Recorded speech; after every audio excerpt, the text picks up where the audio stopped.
Selamat pagi, salam sejahtera untuk kita semua. Perkenalkan saya Freddy Utahayan, asal PTPN 3 saat ini menjalani penugasan di PTPN 14, peserta PLDP 3 bidang tanaman.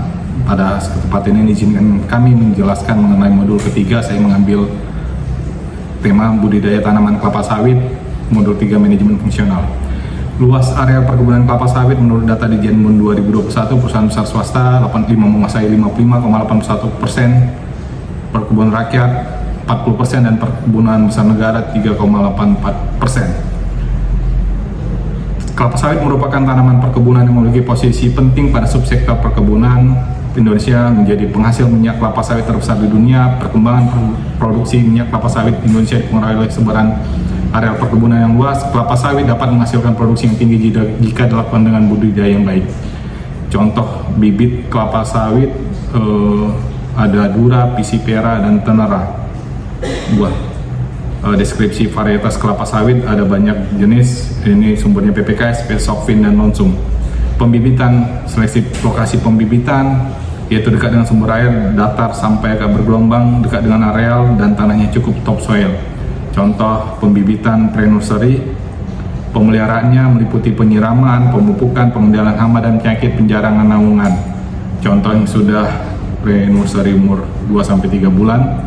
Pembibitan utama nursery, pekerjaan yang dilakukan segera dipersiapkan untuk pembibitan utama adalah memindahkan bibit dari pre-nursery ke nursery dengan ukuran polybag 50 x 40 cm dengan ketebalan plastik polybag 0,2 mm dan mempunyai lubang polybag 36 buah diameter 0,3 cm. Contoh penjarangan atau bibit nursery. Ini sudah bibit yang sudah jadi di nursery. Pemeliharaan tanaman terdiri dari penyiraman, penyiangan, pemupukan, pengendalian hama penyakit, serta seleksi bibit. Ya, contoh gambar yang sudah ada bibit nursery maupun yang masih dalam persiapan pemindahan dari pre-nursery menuju nursery. Pemupukan bibit di pembibitan utama dilakukan setiap 2 minggu dan berdasarkan rekomendasi pembibitan disajikan pada tabel 6 di bawah ini. Seleksi bibit, mendapatkan bibit yang baik dan mengurangi biaya pemeliharaan di pembibitan utama. Bibit yang diafkir adalah hasil seleksi sebelum dipindahkan ke lapangan. Contoh bibit, kriteria bibit yang harus diafkir atau diseleksi. Persiapan areal dan penanaman, kegiatan terdiri dari merintis, mengukur, pembukaan area, pemberantasan alang-alang, penanaman penutup tanah atau mukuna. Kita pakai mukuna. Yang pertama, merintis dan mengukur untuk mengetahui bentuk areal, batas areal, dan topografi tanah. Pembukaan areal, kegiatan pertama adalah tebas babat atau semak belukar dengan pohon yang berdiameter kecil 5 cm. Penebangan, perumpukan, saat ini tidak boleh lagi menggunakan pembakaran, yaitu zero burning. Pembongkaran tumbul jika perlu dan mungkin. Metode tanpa bakar menggunakan perumpukan, dirumpuk secara mekanisasi menggunakan alat berat, dozer, dan eskavator. Contoh areal persiapan lahan. Pemberantasan alang-alang, yaitu untuk merangsang pertumbuhan alang-alang yang cepat perlu pengendalian alang sedini mungkin menggunakan bahan herbisida secara kimiawi. Penanaman penutup tanah yang saya sampaikan sebelumnya, yaitu menggunakan PY, CM, CP, dan saat ini lebih kecenderung ke mukuna bracteata. Pada saat ini contoh pengerjaannya, penanaman dilakukan menggunakan sistem larikan, pemeliharaan tanaman penutup tanah dipupuk dan dimurnikan, pengajiran atau membuat untuk mendapatkan pertanaman yang teratur sebelum menanam bibit di lapangan. Nah, ini contoh pancang isi di areal persiapan tanaman kelapa sawit.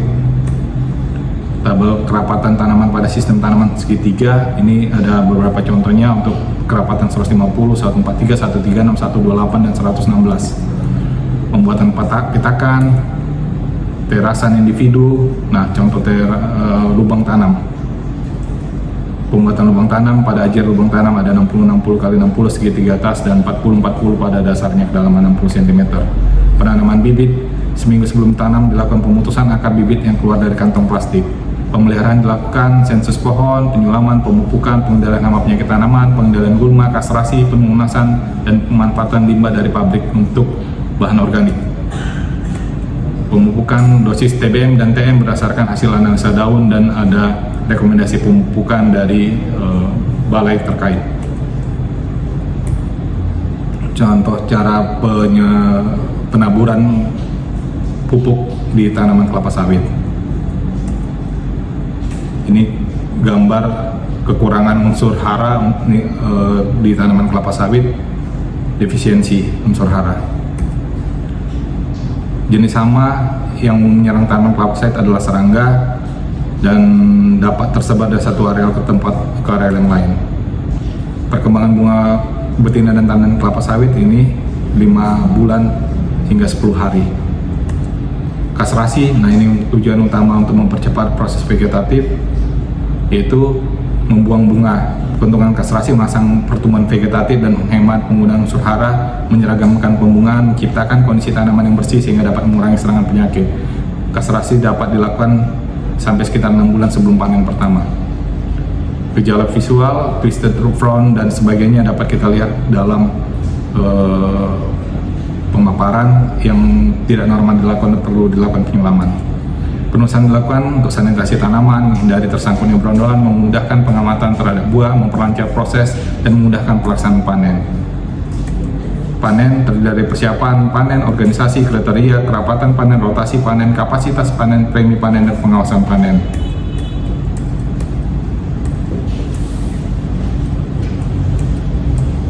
Pelaksanaan panen adalah buah yang sesuai dengan kriteria mata panen diambil dan dikumpulkan di TPH. Contohnya proses panen, premi panen diberikan kepada pemanen yang memperoleh hasil panen lebih dari target yang harus diperoleh, bertujuan untuk meningkatkan mutu hasil panen dan pendapatan karyawan serta memotivasi karyawan untuk bekerja lebih lagi menghasilkan produksi kelapa sawit. Pengolahan hasil dari hasil panen tadi diangkut ke pabrik kelapa sawit untuk diolah. Ini proses pengolahan. Model perkebunan kelapa sawit plasma berkelanjutan. Nah ini dia karena untuk berkesinambungan dengan masyarakat. Sasaran pembangunan di tahun 2020-2024 dapat kita saksikan bahwa diarahkan pembangunan kelapa sawit nasional diarahkan untuk mencapai dan menopang pencapaian sasaran-sasaran pembangunan nasional sawit dalam kerangka RPG MN 2020-2024. Nah diharapkan ada nilai tambah dari turunan produk kelapa sawit. Di industrialisasi sawit mengurangi potensi deforestasi, itu sebagai sumber untuk biofuel mampu mengurangi impor dan menghemat devisa negara. Terjadi peningkatan konsumsi sawit dalam negeri dalam periode Januari-Maret 2020 sesuai dengan tabel. Perkembangan B30 dan dampaknya terhadap perkebunan kelapa sawit dapat kita saksikan. Tujuan program mandatori biodiesel tujuannya adalah meningkatkan nilai tambah kelapa sawit dan menghemat devisa negara. Tantangan dan peluang program pengembangan BBN yaitu mewujudkan penelusuran produk hulu dan hilir berbasis elektronik. Demikian yang bisa kami sampaikan. Terima kasih dan selamat pagi.